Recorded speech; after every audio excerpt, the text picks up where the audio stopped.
So last week, my dad announced at dinner that he was going to teach our golden retriever, Baxter, how to play chess.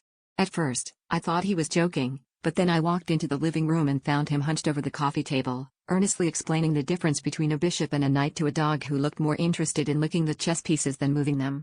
My mom just shrugged and said, "At least he is not trying to train the goldfish again." By day 2, things took a turn.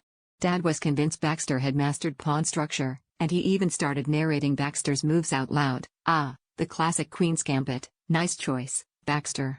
My sister and I started placing bets on whether Baxter would knock over the pieces with his nose or eat them first. Meanwhile, our cat Whiskers began to sit on the armchair, watching the games with what I can only describe as a look of disdainful curiosity. By day 5, I came home to find Dad pacing anxiously and muttering about work and games. To my astonishment, the chessboard showed that Baxter was actually winning. Dad was sweating over his next move, and Baxter had somehow managed to capture both of Dad's rooks. Even stranger, Whiskers was perched on a stack of rulebooks, swatting at Dad's hand whenever he tried to castle illegally. Baxter celebrated every win with a victory lap around the living room, tail wagging like he just checkmated Magnus Carlsen. I asked Dad how this was possible, and he sighed, "Your dog's a natural. I'm just glad the cat's impartial."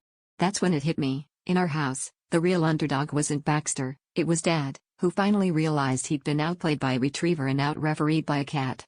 Guess he should have started with checkers, at least then, the pieces are easier to chew.